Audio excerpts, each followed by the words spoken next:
the stage.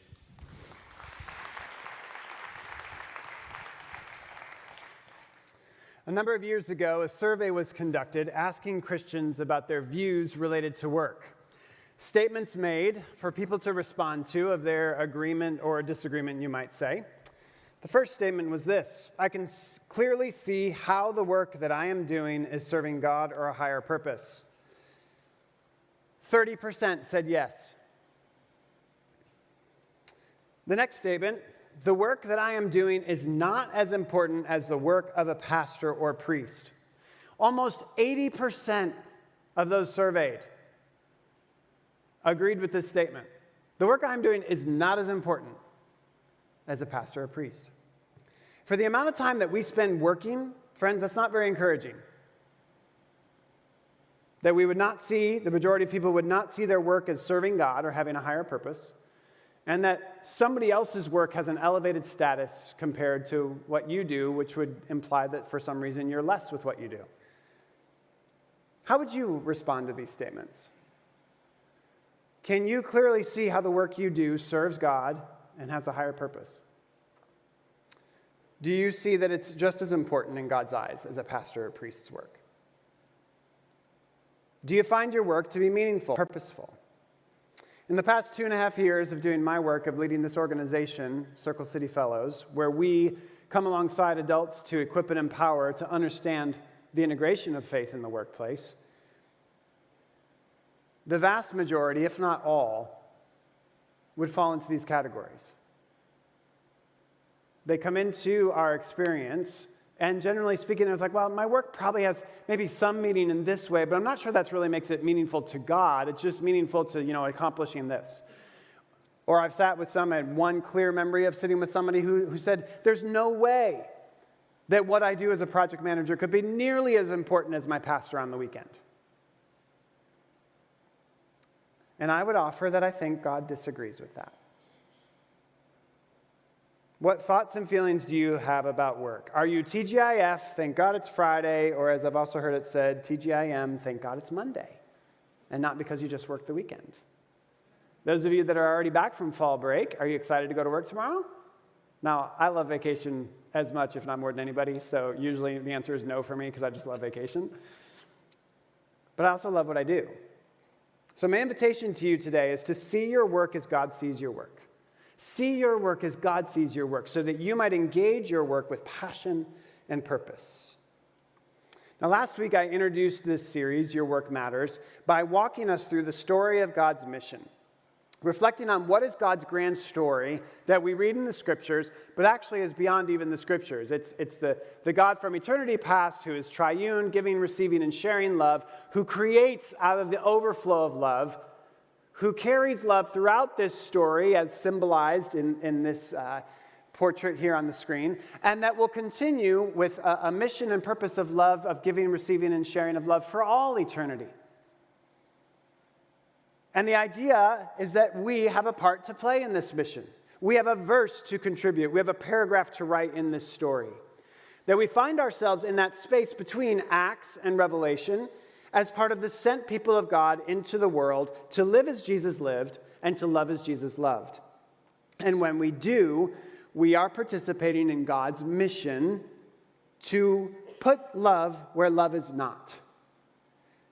To see God put the world to rights, to participate with God in this way. And as such, we recognize that God's missional story, the story of God's mission, is God's compelling answer to who we are, what we are here for, and why our stories, including our work, matter.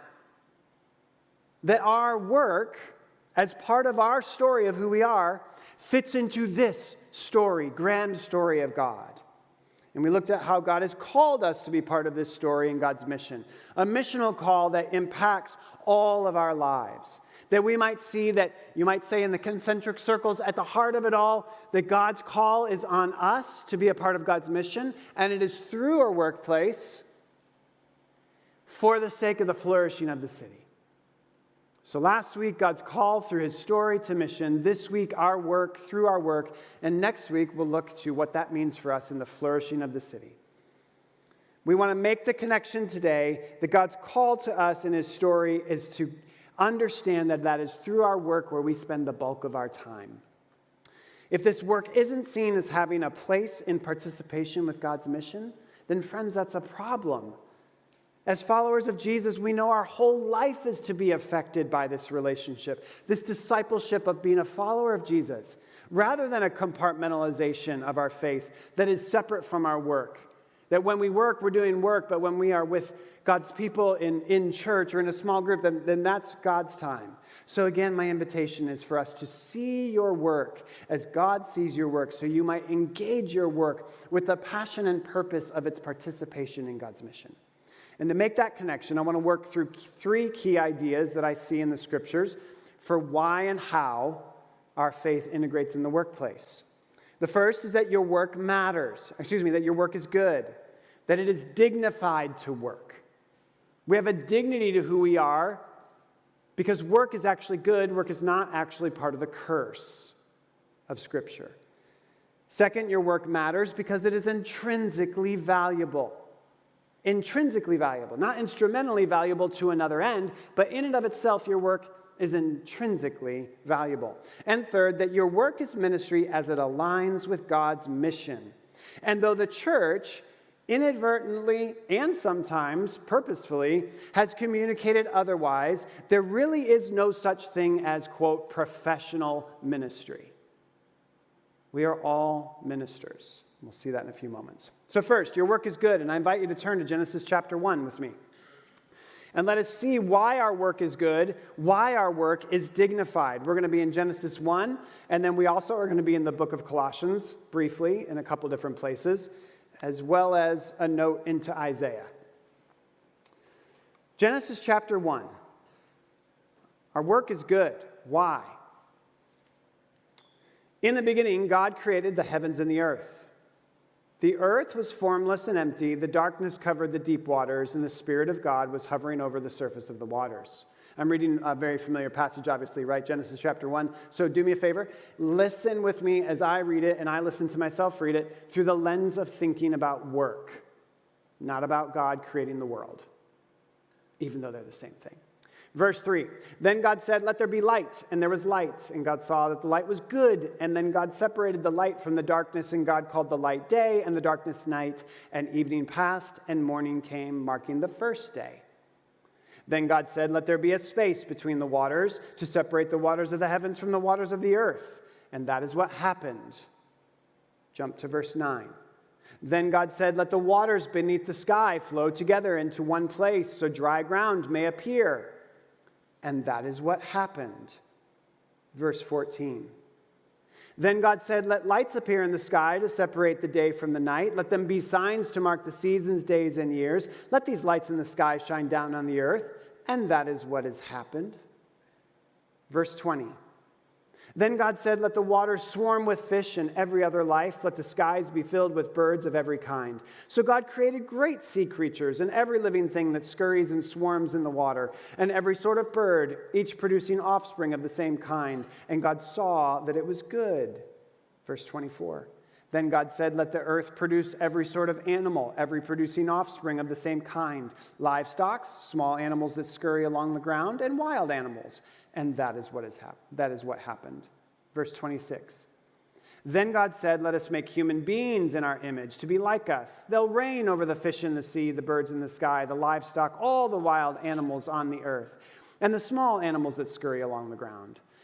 So God created human beings in his own image. In the image of God, he created them, and male and female, he created them. And at the end of verse 30, and that is what happened. And God looked over all that God had made, and he saw that it was very good. And evening passed, and morning came, marking the sixth day. Chapter 2, verse 1. So the creation of the heavens and the earth and everything in them was completed. On the seventh day, God had finished his work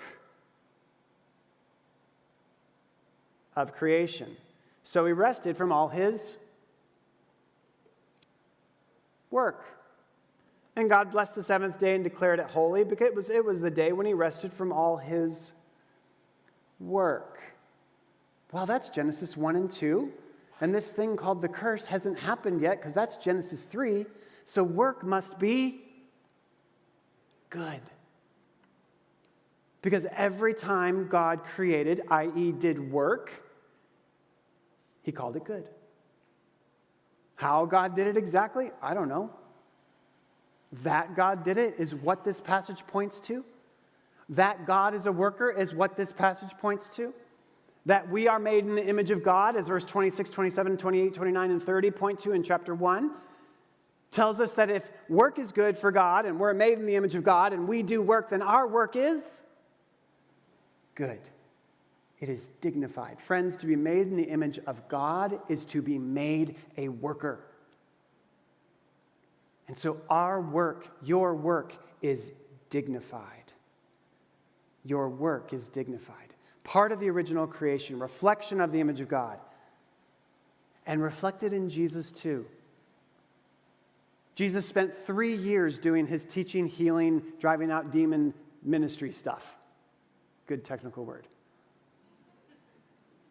What did Jesus do for 30 years before that, roughly? Well, he was a kid, right? And then he became a tweenager. Then he became a teenager. And somewhere in there, probably in ancient Near East, probably much earlier than we would see this in our day today, he learned a trade. What was he called? A carpenter. Friends, Jesus spent 6 times more of his life doing carpentry than doing what we call professional ministry. Have you ever thought about that? Jesus worked as a carpenter. And then he moved into this other thing of like teaching and healing and such. God's work is God's mission active in the world, and we can say confidently that work is good because God worked, and so your work is good, and my work is good because we reflect God's image. Second, your work in and of itself matters. It matters because it has intrinsic value, not instrumental value in God's mission. Instrumental value would mean I do my work so that I can get this done. And most often, very often, whether unintentionally again or very intentionally, in the church, we've made it sound like that. You do your work so you can witness to your friends at the water cooler. There's no water coolers anymore. You can witness to your friends at the end of the Zoom meeting before they log off. I don't know what you do now because Zoom's really affecting this in a negative way. But you work to evangelize, basically. That's the implication the church has given, frankly, at times, or intentionally said. And certainly, by all means, please share the love of Jesus with people at work, but that is not why your work has value. Your work in and of itself has value. It has intrinsic value because what we do is a form of participating again in God's work. Author Robert Banks of Faith Goes to Work offers these 6 areas of God's work that we in turn reflect and participate. And I want to ask you, as you think about your work, which of these 6 does your work fit into? Redemptive work. Anytime we do work that incorporates redemptive elements, like God is doing reconciling redemptive work, it's reflective of God's work here. So writers and musicians and actors who tell stories of redemption, to counselors and mediators and therapists who help redemption happen in the lives of people. Creation work, creating and fashioning things like we just read about God's work in Genesis 1. Artists, painters, architects, interior designers, carpenters, metal workers, plumbers, anyone who creates or contributes to creative work. Hey, don't pass that plumber thing I just said. We're all very thankful for the creativity of plumbing. Providential work, sustaining and maintaining your work, maintaining God's work to keep the universe alive. All who do work that helps sustain our lives as created beings reflects this work of God.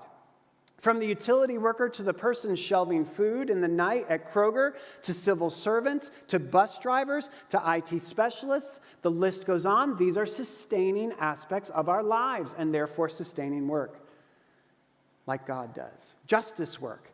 God bringing justice to bear in the world. Lawyers, government officials, civic leaders, law enforcement, nonprofit workers in the area of justice.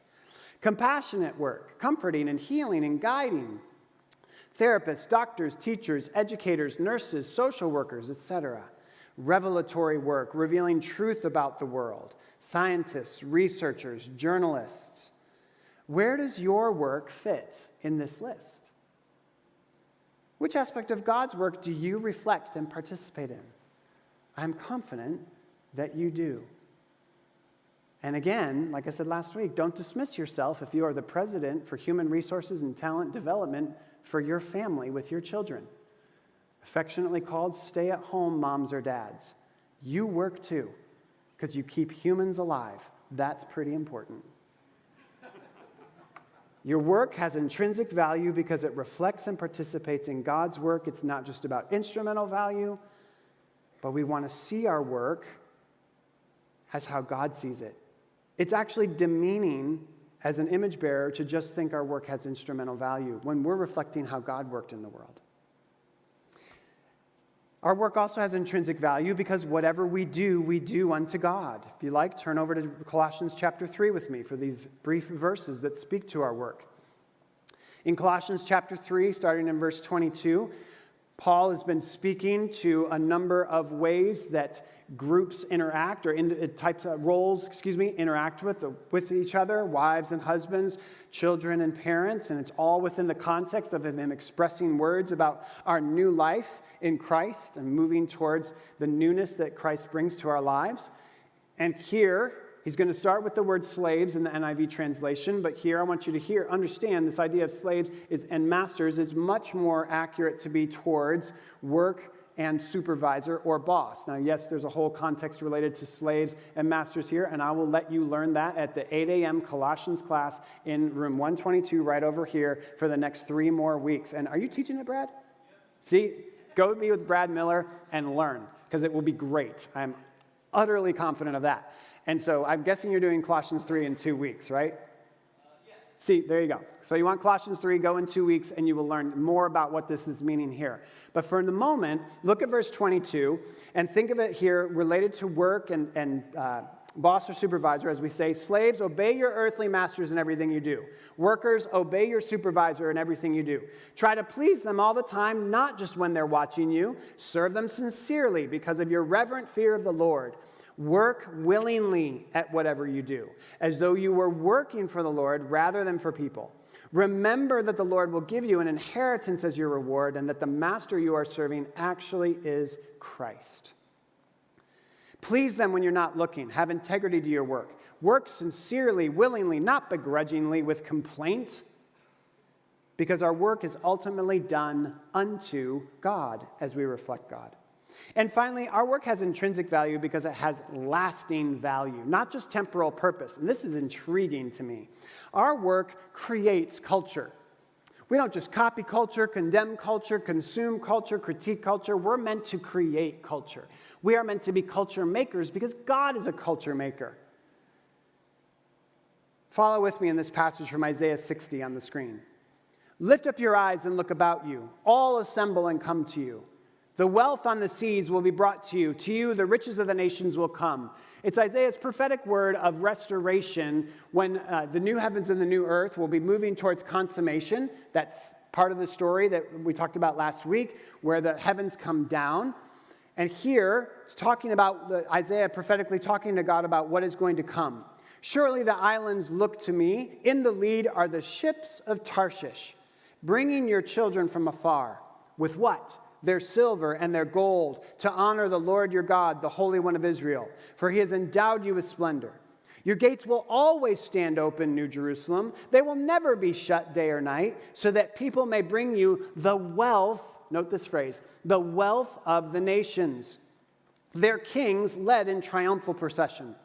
I will make peace your governor, well-being your ruler. No longer will violence be heard in your land, nor ruin or destruction within your borders. You will call your walls salvation and your gates praise. Isaiah here speaks of the wealth of the nations being brought into the holy city, led by the kings of the nations in triumphal procession. It's a foreshadowing of what will be in the new heavens and the new earth. And in it, in the holy city, because it's renewed out of this earth, and what is already here, so as has been said many times over the decades, or actually over the centuries, go plant a tree.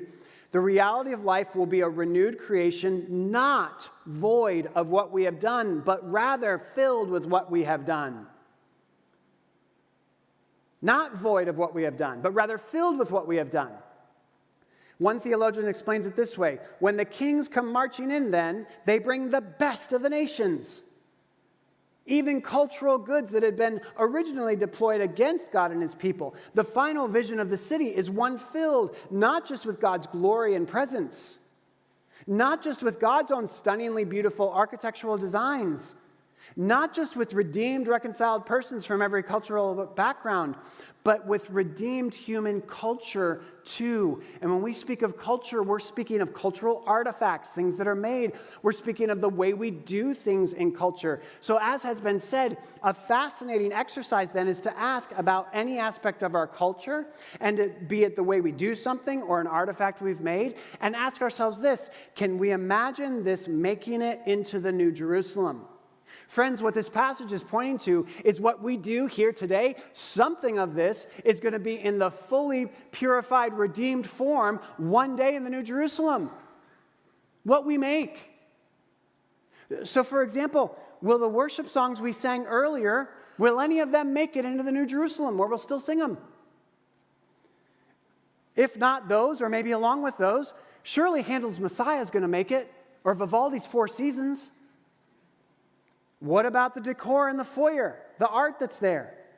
If not that, or along with that, I certainly hope Rembrandt's Return of the Prodigal painting is going to be there. I'm pretty confident it is.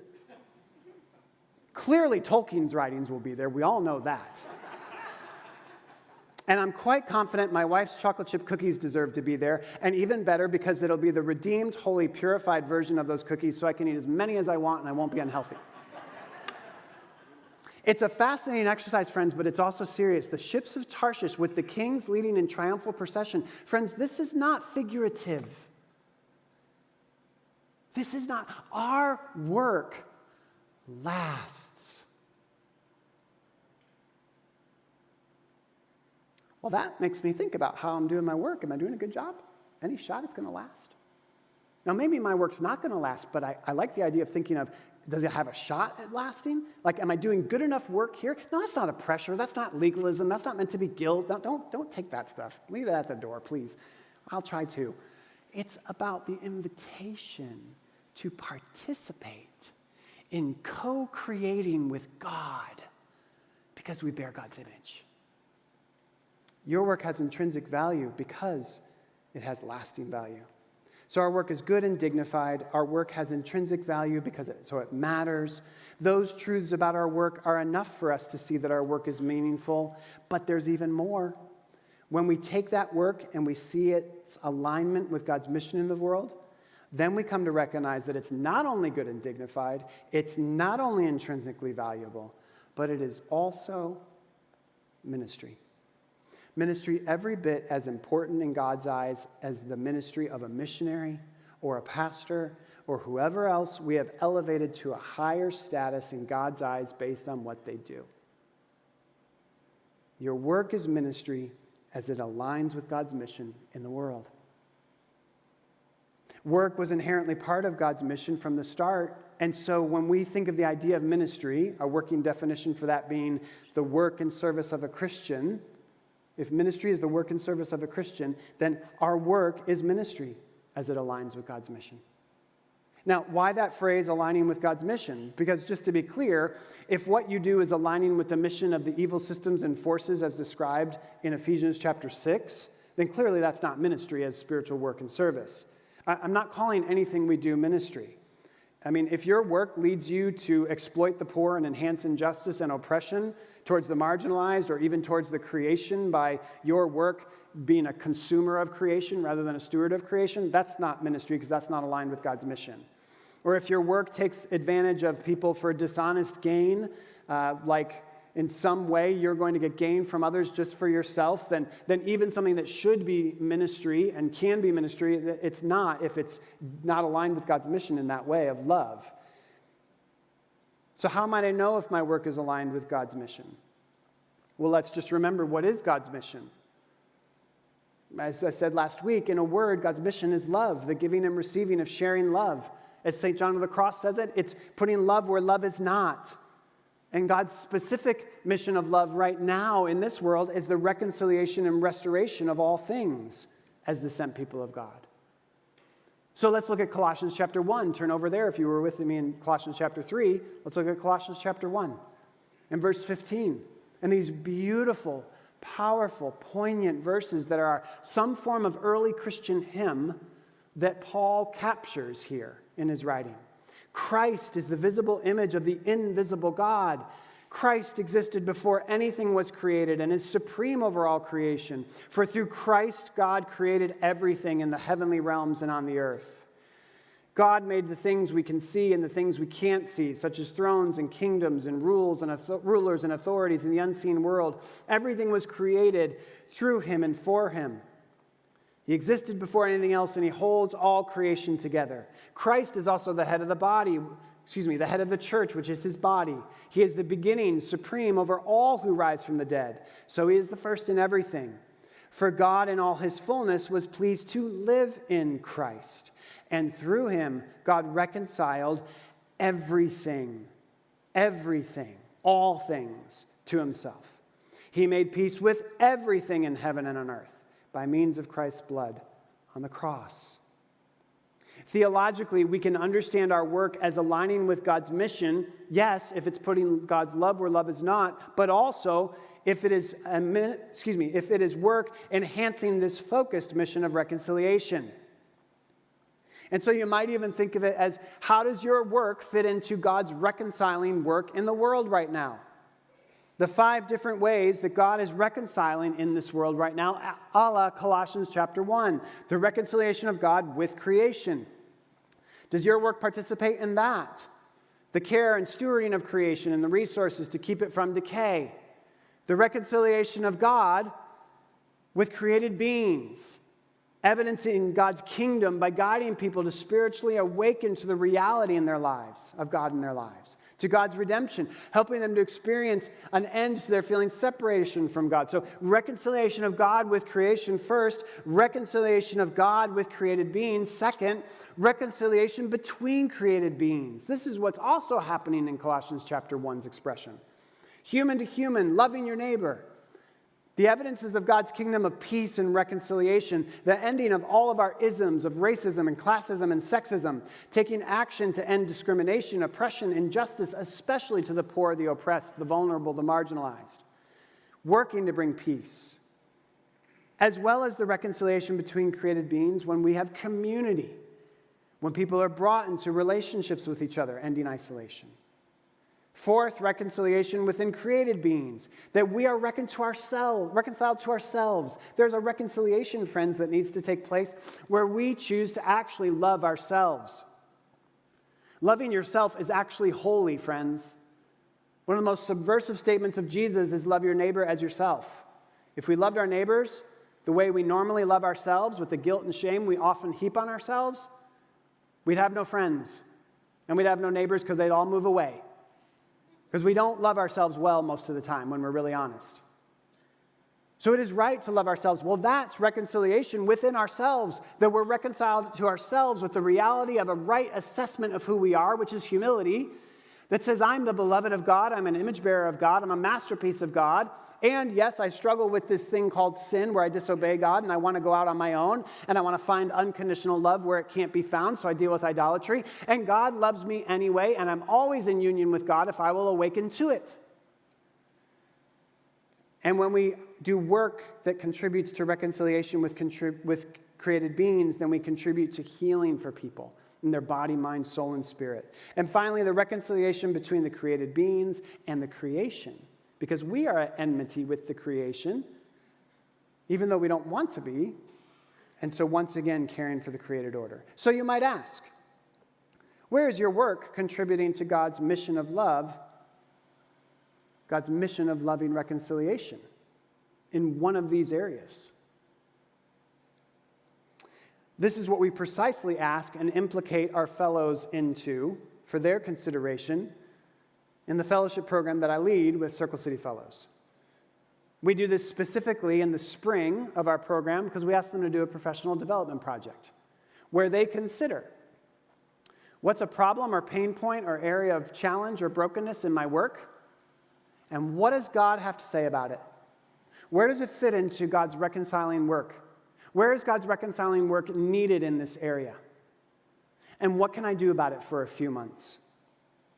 And so over the last 2 years, we've seen projects in all of these areas. The reconciliation of creation, with one of our fellows doing a project towards changing to sustainable packaging at the soup kitchen at her church.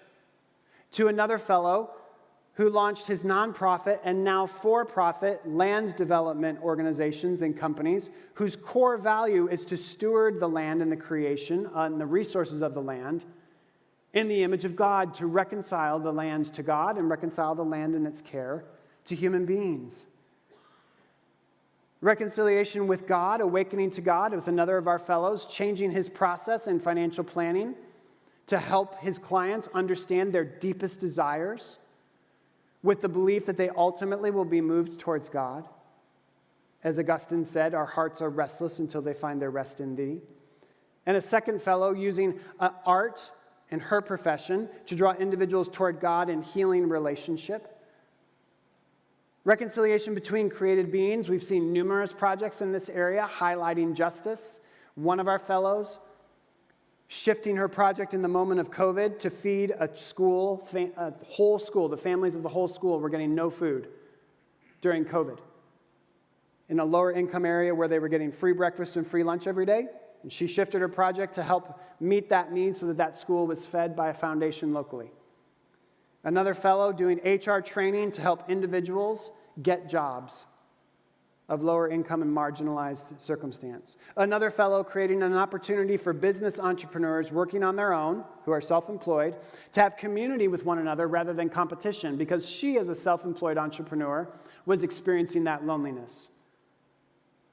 And another fellow who's a lawyer, teaching doctors how to explain a patient's disability in a way that the law understands so that those clients of hers who genuinely deserve their disability benefits would actually get them rather than being instantaneously denied, which is what normally happens in the system right now, because doctors just don't know that the way they write the disability doesn't match the way the lawyers and the judges read it. And so she's translating it.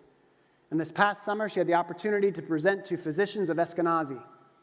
If you're not familiar with Eskenazi, it is our catch-all hospital system for Indianapolis. There's a lot of disability situations at Eskenazi just by the nature of their clients. And her project is translating it so that people who have suffered under oppression and injustice have the opportunity to get the disability benefits they deserve. And I'd be lying if I don't tell you that I'm not incredibly proud of that young lady. That is work as ministry, and it has nothing to do with this stage of singing a song or preaching a sermon. Now I got to stop.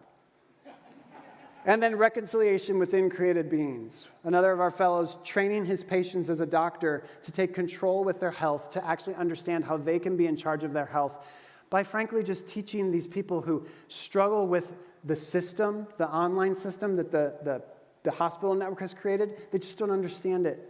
So he's creating basically a cheat sheet so they can actually understand it, so they can take charge of their health. Because these are some people who don't have internet access all the time, don't always have cell service for themselves, and just also don't have English as their first language. And what they do in their projects and beyond is what I believe we are invited to do in our work. Can you think of something in your work that is not aligning with God's vision for the world? Is there a pain point, an area of brokenness, a challenge point in your workplace, something that's not honoring God in your work in some way? Does God care about it? Does it fit the list where loving reconciliation of God wants to step in?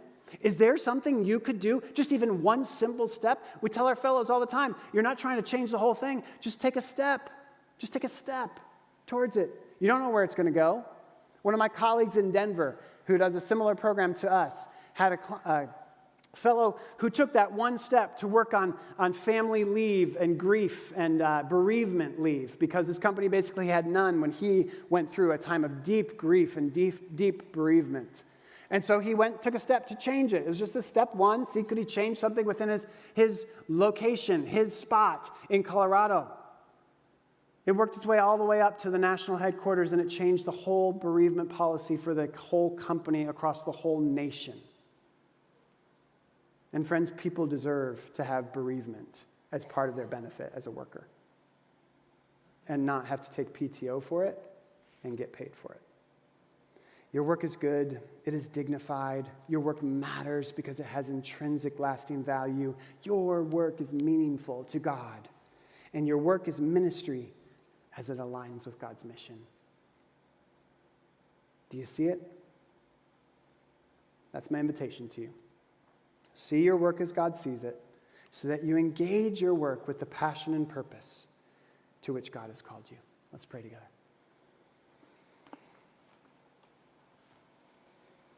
God, thank you for the privilege of doing work. The privilege of doing work. We get to work with you. We get to reflect your image in what we do. Thank you for that. Thank you for the gift of participating with you in that, but thank you for the gift of your Spirit that empowers it, that makes it happen in us. And so, Father, I pray for myself and my work every day, for each person here in this room in their work every day, including the church staff. Doing a spreadsheet and a database related to children's ministry doesn't feel like ministry most of the time for Terry McVeigh, but it is ministry because it's sustaining work.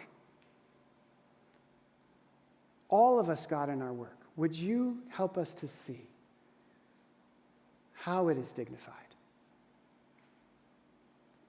The reasons that it has such value, the way it reflects you, and how it is ministry on your behalf as your servants. Would you fill us with your Spirit? Spirit, come to us in a way that reshapes, reforms, and re-envisions, where we spend the bulk of our time every day to see it for what I believe your scriptures are saying that it is.